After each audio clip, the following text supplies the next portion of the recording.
Welcome to Many Constant Worlds, a meta-disjointed journey through the Dark Tower series by Stephen King. I'm Kat. My pronouns are she, her. And I'm Taryn, they, them.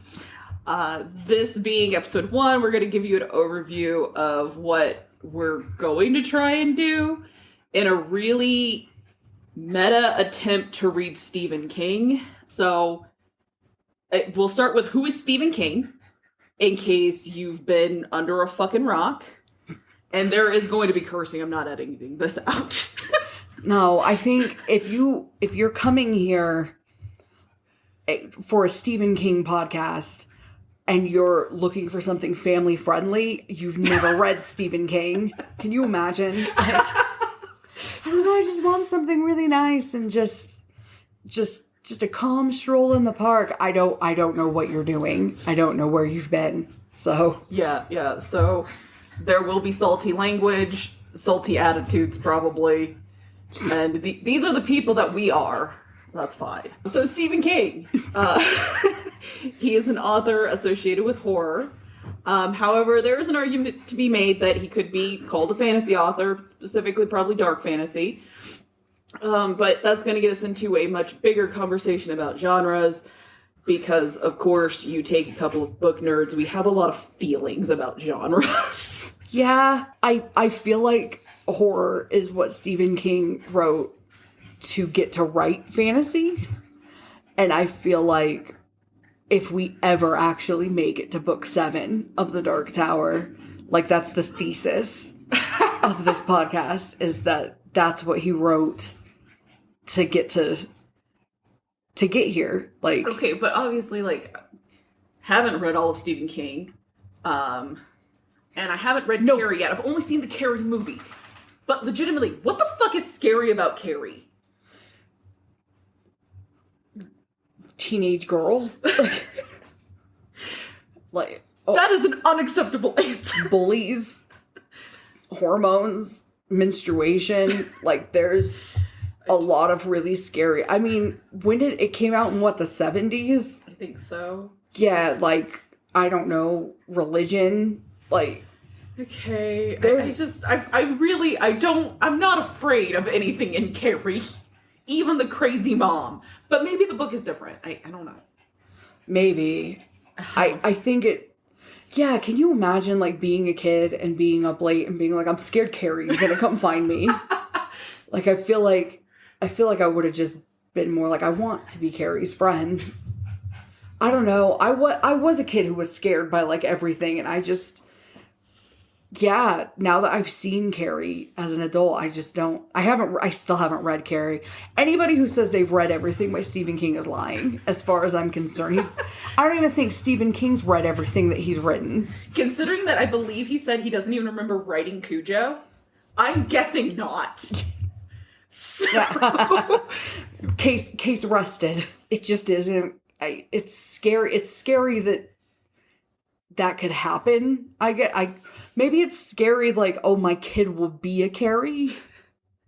It's scary that your prom could get that messed up. When was his daughter born? Because maybe he was just scared of girls becoming women? I already said menstruation. I know, that's what I'm saying. Like, when was his daughter born? You know, I feel like we're going to get here. Okay, like, yeah, we're going to get there. That's fine. In any case, so as long as we're talking about Stephen King, who is Stephen King? Coming straight from his own website, his own press biography, Stephen King was born in Portland, Maine in 1947, the second son of Donald and Nellie Ruth Pillsbury King, which is a pretty East Coast name, I feel like. That's a very Maine, it just feels very Maine. He made his first professional short story sale in 1967 to Startling Mystery Stories. In the fall of 1971, he began teaching high school English classes at Hampton Academy, the public high school in Hampton, Maine. Can you imagine being like, oh yeah, Stephen King was my English teacher? I imagine it, and I wish that it happened to me, because Stephen King is daddy. But But no one would believe you, I feel like. If you said that, it'd be like, no, you're a liar. Oh, I think whoever's saying it has the thickest of Maine accents. And when you say it that way, you're going to be believed. Or no one could understand what you were saying. If it's the thickest. The very thickest of Maine accents. I don't know. I already believe. Now I need to talk to somebody who had Stephen King for an English teacher. Okay, so if anybody listening had Stephen King for an English teacher, we want to talk to you. But you have to send some kind of voice note. I need to hear the thickest of Maine accents. Writing in the evenings and on the weekends, he continued to produce short stories and to work on novels. In the spring of 1973, Doubleday and Co. I guess it could be a lot of things. Doubleday and Co.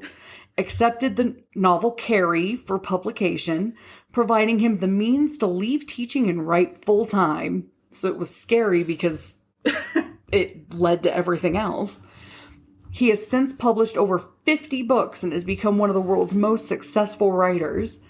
King is the recipient of the 2003 National Book Foundation Medal for Distinguished Contribution to the American Letters and the 2014 National Medal of Arts. Stephen lives in Maine and Florida with his wife, novelist Tabitha King.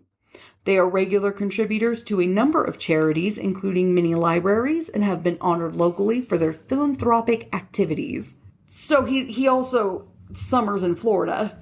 I guess so. You have to when it's Maine. I've never been to Maine. I've been to Florida. I've never been to Maine. I always forget you've been to Florida. Well, it was really short, but I feel like this entire episode is just me begging somebody to send me to Maine. I have to go. You know, at some point, I feel like if we're going to do this right, we do need to go to Maine since he set so much of his shit there, right? Because isn't that where, like, it is set? Oh, yeah. Oh, the 7th book is, like, Roland is in Maine. Like, spoilers, Roland goes to Maine. He also goes to New York City at one point, but that's not nearly as satisfying. Apparently what we're finding out today is I am a Maine fan. Like, just dying to go. Mr. Roland goes to Maine. Can't. I cannot. Will he have a filibuster scene? Oh my, he's not. Just, I cannot. Anywho, so we've both had some exposure to Stephen King. But Taryn has had more of an in-depth view of specifically the Dark Tower. So since that is kind of our central point on this podcast, they're going to be acting as our Virgil. Which is, I will be a very, Virgil is, I feel like that's a very, I'll just put it this way. I didn't actually read some of the books as a teenager. And I read them as a teenager. So this is going to be fun. I am what you might call an unreliable narrator. Memories. I don't remember any of that song. I think it's From the Corner of My Mind. Maybe it's Cats. Well enough. Yeah. Well, regardless, you that was beautiful though. Have more Stephen King under your belt than I do. I have read a few of the one-offs, and I did technically read the first book of the Dark Tower series, the unedited, unrevised, whatever version. So it's also like got some discontinuities, is my understanding now. And I did get like halfway through the drawing of 3, and then I got really bored. But this was a few years ago.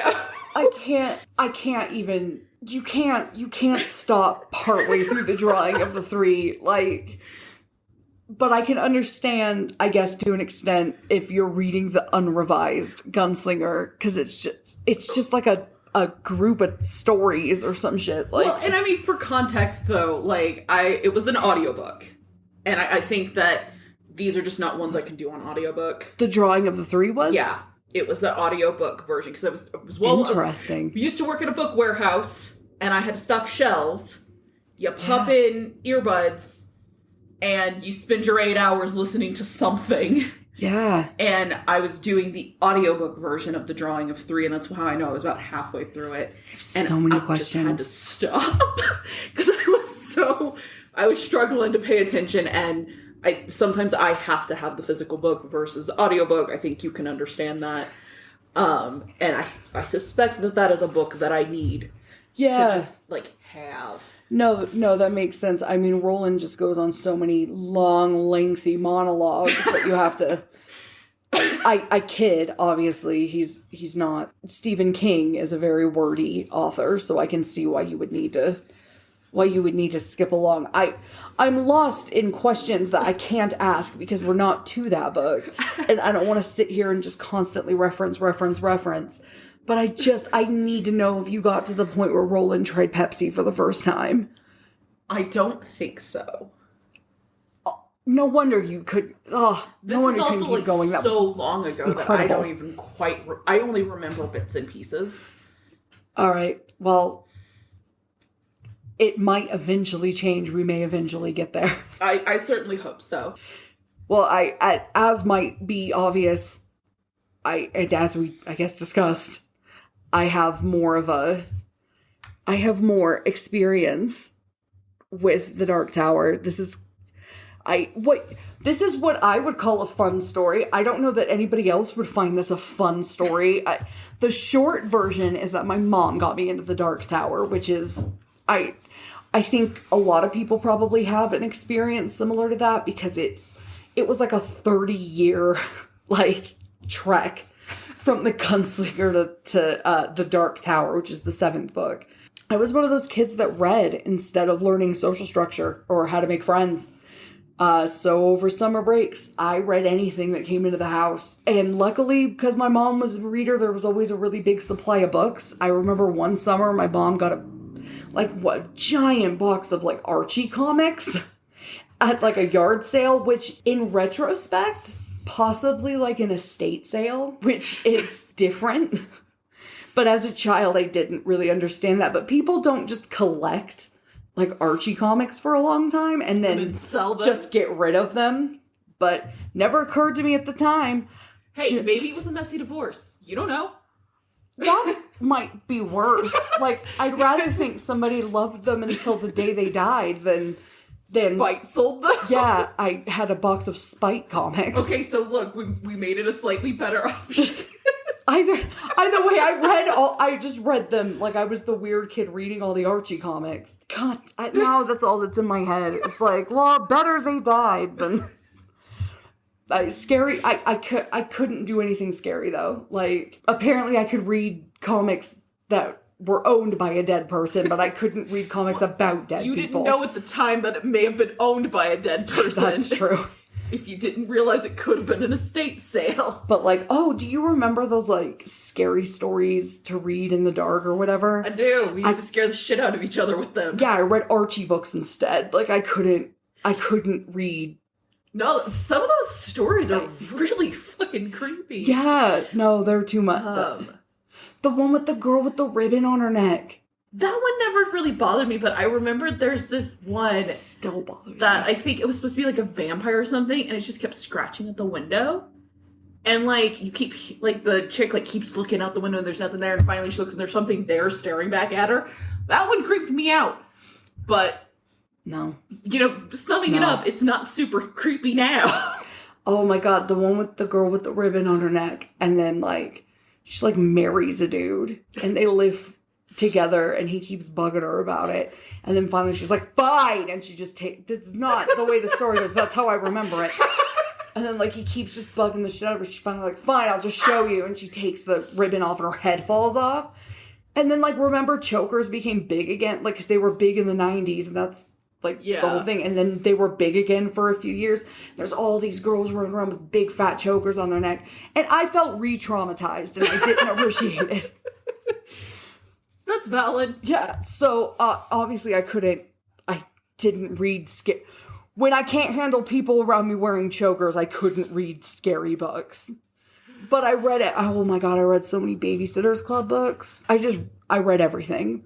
Don't you have a great podcast for that? I haven't listened to it in a long time because they made it through all the Babysitter's Club books. Okay. Then they had to move on to Sweet Valley High, which I did read all the Sweet Valley Junior High books. Then they had to move on to other stuff. I can't.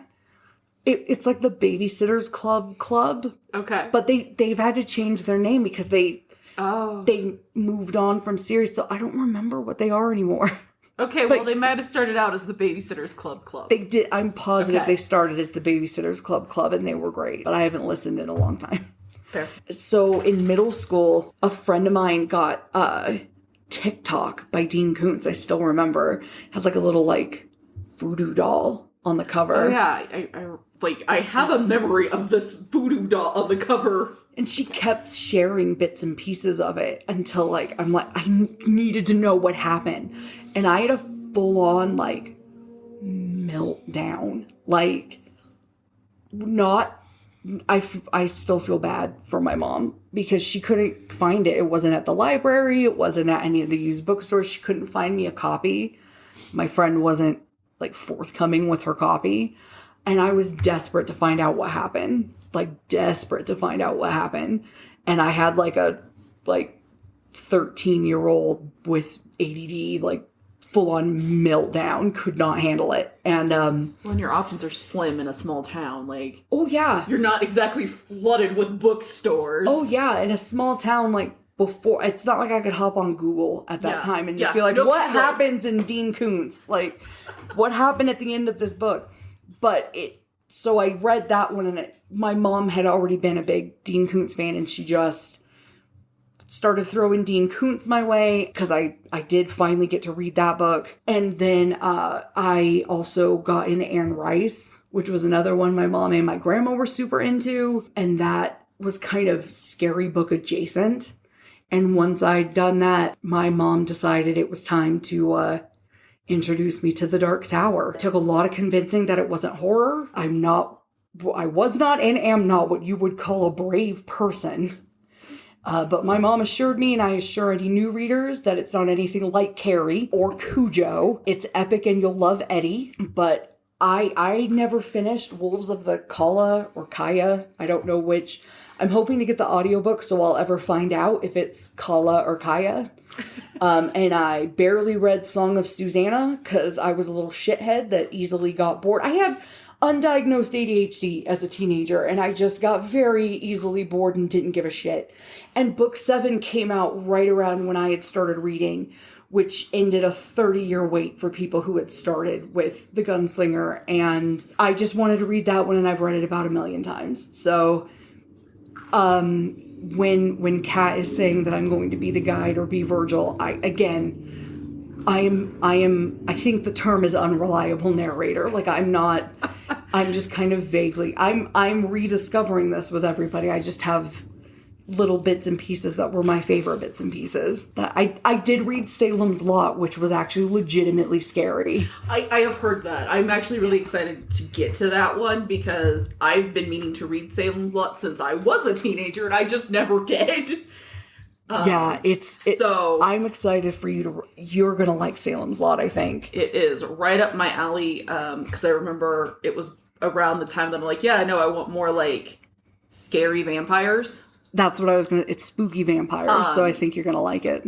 And, like, the only thing that my mom could think of was Anne Rice and Salem's Lot.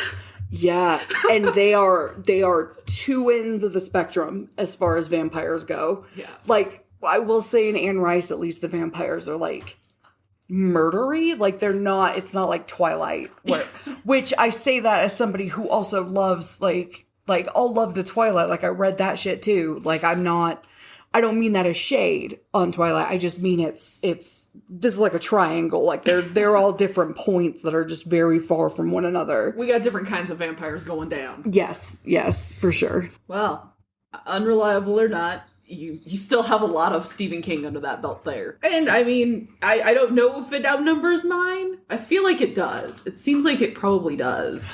Oh, I don't know. Because, like, I guess if you didn't finish some of the Dark Tower books, maybe not. We'll have to see. Because, you know, Stephen King has written a metric fuck ton of books. Yeah. You got people arguing over what's the best. and I know I've seen that there are people who are very devoted to their specific Stephen King book. And power to them. And Dark Tower fans are like no different, because I know there are people who waited that 30 years. Yeah. And they waited very patiently for this man to finish this series. And that's very kind of them. But as a result of that and his millions of books, he did end up creating an entire universe, or as we discussed, possibly a multiverse here. Whatever we want to classify that as, that's probably a bigger discussion that we have to have at some point. And they do all link back to the Dark Tower, or at least most of them do, it seems like. There's a lot of interconnectivity in what he's done. Yeah. So what is the Dark Tower? Also coming from Stephen King's website, the Dark Tower series tells the story of Roland Deschain. Am I saying that right? Yeah, okay. I think so. All right. Yeah, we really want the audiobook to help with that. Yeah. Midworld's last gunslinger, who is traveling southeast across Midworld's post-apocalyptic landscape, searching for the powerful but elusive magical edifice known as the Dark Tower. Located in the Fey region of Endworld, amid a sea of singing red roses, the Dark Tower is the nexus point of the time-space continuum. It is the heart of all worlds, but it is also under threat. Someone or something is using the evil technology of the Great Old Ones to destroy it. It is inspired equal parts by Robert Browning's poem Childe Roland to the Dark Tower Came, J.R.R. Tolkien's Lord of the Rings, and Sergio Leone spaghetti western classics. The Dark Tower series is an epic of Arthurian... Oh, I can never say this word. Arthurian. That word. Proportions. My mouth doesn't want to make those shapes. That's okay. It is Stephen King's magnum opus and is the center of his amazing creative universe. Well, he says it's a universe. So... Yeah, I mean, well, if we say that the universe, like if we feed into like quantum ideas and all of that fits in the universe, then multiverse is within the universe. So that's fair. Okay. Well, but una means what? It's for later. I knew about the poem because the books make it really clear about Robert Browning's poem, but I didn't really know about the influence from Lord of the Rings. But I never read Lord of the Rings growing up. Again, I was a shithead who got bored very easily. And then I never really watched the movies. And now you go to sleep to movies. That is true. I've watched the movies several times. I love the movies now. And I've audiobooked some of the books. And I can see, like, I can see the bits and pieces of the influence there. But I personally feel like any epic is gonna get that, like, but I mean, if it's from his website, like, you can't argue with it. I think if that's what he feels like inspired him to it, I mean, to some extent, I imagine it's always there, because, I mean, Lord of the Rings is a cornerstone of fantasy. Like, if you're talking to somebody and they're like, I really want to read a fantasy book, I know a lot of people, like, will initially go, have you read Lord of the Rings? And we also assume that everybody has interacted with Lord of the Rings at this point because of the movies. Yeah. So it's just part of life now. Yeah. No, that's fair. I think you make a solid point. I can say I was completely unfamiliar with this poem until, went searching to try and find a copy. Our local library did not have anything on it. In fact, it is a little difficult to actually find a book with this poem in it. I'm not shocked. I'm not shocked our library failed you. Did have to kind of settle for an online website. If for anybody interested, it can be found at allpoetry.com. And all links will be in the description. Links to Stephen King's website will also be in, like, the description, profile, like... We will give you the info. Yeah, you're going to be able to find it. Yeah, you will have everything you need if you want to follow along and look through any of this. It's going to be at your fingertips. So why are we doing this? First of all, we are both huge nerds. We're indoor kids. Proud. Loud and proud indoor kids. Our skin is great. Forget the sun. It is so pale. Second of all, I really want to just get lost in something. I enjoy worlds and series that I can just live in for a bit. Number 3, Taryn does love this series. And they have been encouraging me for a long time to read it. Because by all means, it is up my alley. And they know me well enough to know that. I have to get it in the right context. And number 4, we're going to unlock all of the hidden secrets of the universe. Ours and Stephen King's. Yeah, I'm convinced that if we can, like, figure out all of the meaning in this, like, we'll be rich, our skin really will be clear, like, we'll finally have the extended warranty on all of our cars that we'll suddenly have, like... And they won't call us about it anymore. Like, I am pretty convinced that that's what will happen. But so how we are going to do this is just chaos. The only way to describe it is chaos.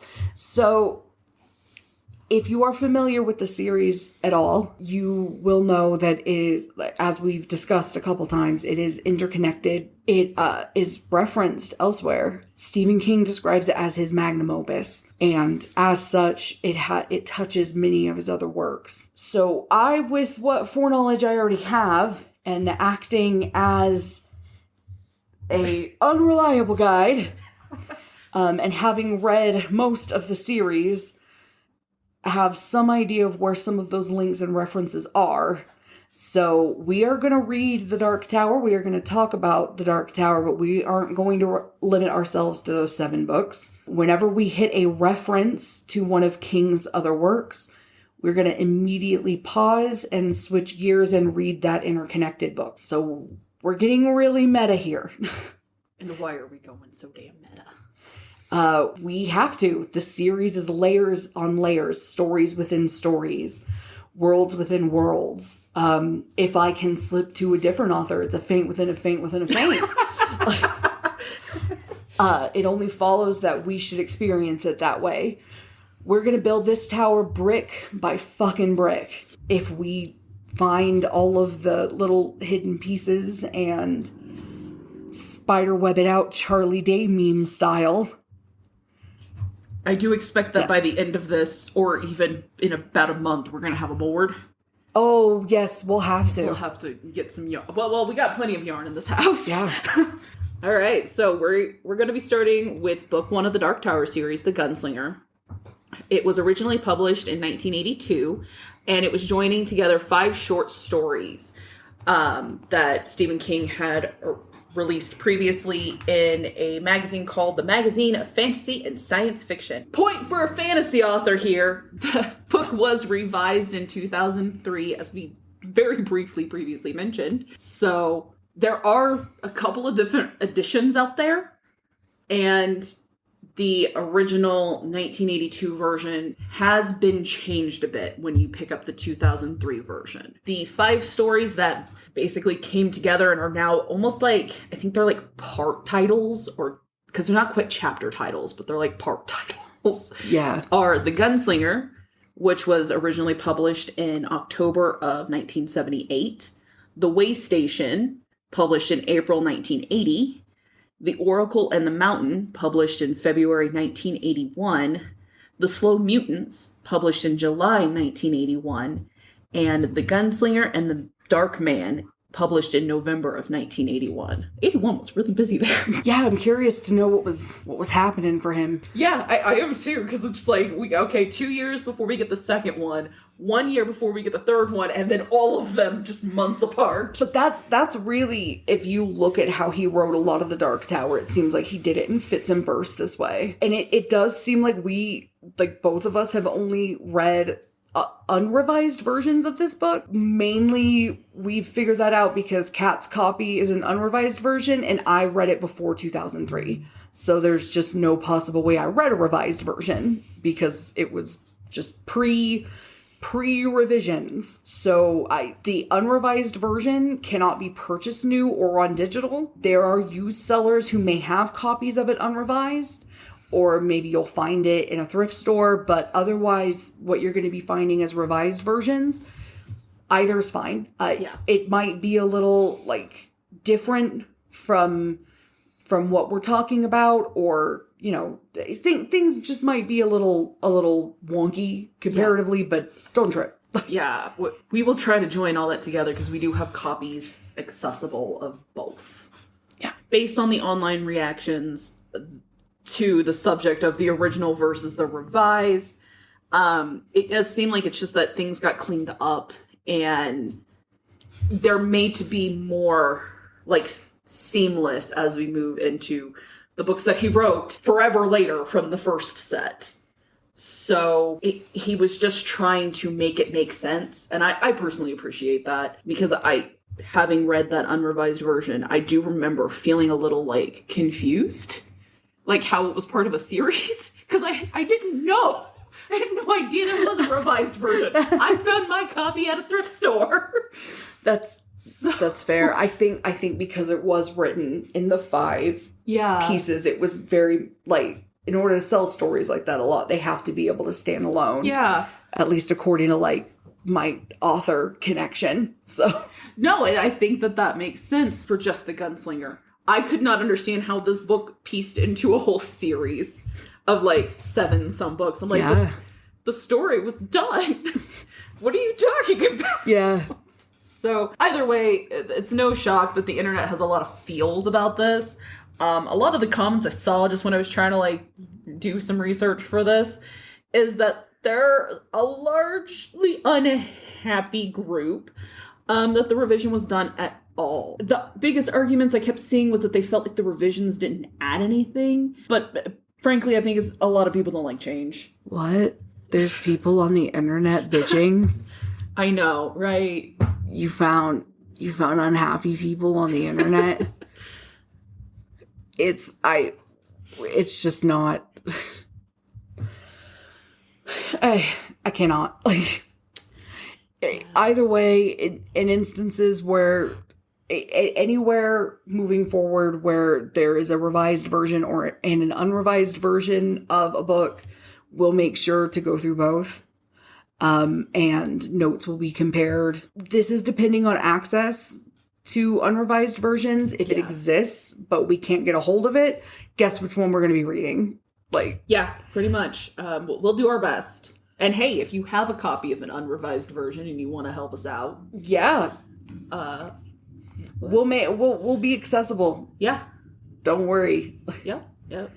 We like free things. All the free things. And we like to read. Yes, that too. And currently, while we can find sellers with copies of the unrevised version of The Gunslinger, that might not always be the case for some of the other books. I don't know any off the top of my head. Well, Eyes of the Dragon, maybe, because I think there wasn't. Well, maybe there was just a first press. So there was a limited, printing. There was it was a certain amount that was printed up. Some were signed. They were numbered. Shit like that in 1984. And then they did a mass printing where it's, I've seen several copies of the hardbound green cover book. Because the other one, the limited one, doesn't look anything like the rest. It has a completely different cover. But the mass printing for everybody to get a copy of it was in 87. So there ain't no way in hell we're going to get a hold of that limited print. Because there were I want to say 1,500 books. It might have been more. Cannoli. There wasn't many. So that we will probably never see in our lifetimes. There's also first printings of The Gunslinger that sell for thousands of dollars on eBay. I don't know what I'd do to get my hands on one of those Eyes of the Dragon books. But there's a lot of things that I would do. There's probably limits. If only it was a Klondike bar. Oh, no, I can't. I cannot even, that's going to end up being my catchphrase, watch. I cannot. I need that book. I have many copies, but I need that copy now. So now, because we are the people that we're going to take a moment and get metaphysical. It's time for Metaphysical Corner. The Dark Tower makes almost gratuitous use of symbolism throughout the series. And we are going to go more in depth into each instance as it arises. So don't worry, like, Roses, 19, all of it, it'll come up. We're going to talk about it. It's going to happen, I promise. But my teenage brain remembers the tarot draw in the Gunslinger as being like the big thing. But I can't remember if it's because it was my first real exposure to the Devil's Poker or if it's because it was actually a big deal. I'm pretty sure it sets the scene for the entire next book that Kat didn't finish, The Drawing of the Three. I mean, it must have. The book's name is The Drawing of the Three. I think the cover even has, like, the cards. And it has a very just, like, 80s lighting to it. Yeah, I'm, like, 99% sure it's referencing, like, those, like, it's that. But it's also getting, like, really far out. Like, I don't want to go too deep into that until we actually get there. But it's the first, like, big... I'm sure it's not the first big thing. It's just the first one that my brain remembers. Yeah. So also enjoy that we're going to be doing this by what I remember. So we can check your memory. But as now the proud owner of somewhere between 4 and 7 tarot decks, and I don't know what the number actually is, and Kat has probably 30. I don't know. I have quite a few. I don't less. know how many. I don't know. I would just like to profess my profound excitement that I'll have any fucking clue what's happening in the palaver scene. So, palaver, doesn't matter. These are words I've only ever seen. I've never heard. So, but when Roland gets his cards done, I might actually know what's going to happen, and I'm really excited for it. I love that. So, obviously, it's called Dark Tower, and I feel like if tarot does play a role in that, then it's worth talking about the tower. Which I do think, I do think that is one of the cards, but I legitimately can't remember. Fair enough. We will see. I'm interested to see what cards they are, because I don't remember. I know one of them is the Prisoner. Like, I don't know that they're actual cards, but I'm positive that one of them is, like, the Prisoner. I think one might be the Hangman. I don't think so. We will find out when we get there. We're going to get there. So, but let's legitimately talk about the Tower within tarot. The Tower is a major arcana, which, when drawn, you best get prepared because it symbolizes chaos, upheaval, distress, basically events completely out of one's control are about to take place, and they aren't going to be fun. This is the card to be on alert for. Death, the devil. No, you really should just fear the Tower. Maybe not fear, but definitely take it seriously. On the public domain accessible Rider-Waite card, you can see that the Tower is on fire. People are falling out of it. Clouds are rolling in. It's an entire shit show going down, like, visually on these cards. Yeah. No, it's funny, like, Death and the Devil are not, like, bad cards necessarily to get, but the Tower is not amazing. Yeah, the Tower is legitimately kind of a, like, buckle up, bucko. Buckle up, buckle. That's amazing. And how dare you say bucko? Said I'm going to hell. Anthony Birch also, if somebody could get me in touch with Anthony Birch, he is my Lord and Savior and absolutely daddy. And I just wanted to throw that out there right now. I'm going to end up throwing that out there every episode until it happens. I don't care what kind of in touch we're talking about. I just need it to happen. So, but since tarot does play a role, we're gonna see what the cards have in store for our reading journey. We're gonna pull us a card, and Kat is gonna give us a 1-card reading for where we go from here. All right, so that card is the Ace of Cups. All right, the Ace of Cups is a sign of a fresh start, typically a new relationship. It is a good time to open the heart and accept what someone else has to offer. that feels fake. Like, that's wild. It does feel fake. You know what? We're going to have to take a picture of this, put it on socials, because the odds that is the card, because, like, I feel like if we were staging it, the Fool was the one to pull. Well, in reality, if we were staging it, the Tower would have been the one to pull. That's true. The Fool or the Tower, just because, I mean, we have to, we're beginning the journey, and the fact that apparently the Ace of Cups is also a new start. You know what? You pull the card you're supposed to pull, okay? I like the, like, communion that's happened, like, that it's a communion wafer going into a communion goblet. That's interesting. But, okay. Lovely. Rider-Waite. We're using the Rider-Waite on that. Yeah. Well. That was the card we were meant to pull here. So incredible. Well, if you'd like to come along on this fresh new journey with us, the first assignment is a little odd because the famous first line of the Gunslinger, the man in black fled across the desert and the gunslinger followed.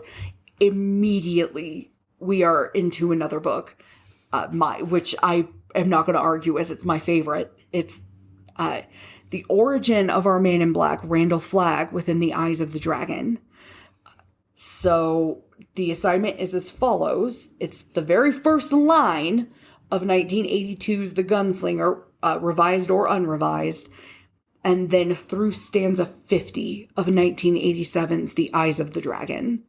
And we are going by stanza, because they're not really chapters, they're not really parts. It really does seem to be written more like a poem. Yeah, like an epic poem. Join us next time, and we'll be talking about The Eyes of the Dragon, which we barely got to even mention this time around because we didn't expect to immediately, well, we should have expected, because who doesn't know the man in black fled across the desert and the gunslinger followed. But join us for our foray into finding out more about the man in black in the kingdom of Delane. Go now, there are other worlds than these. You can find us on Instagram at Mini Constant Worlds.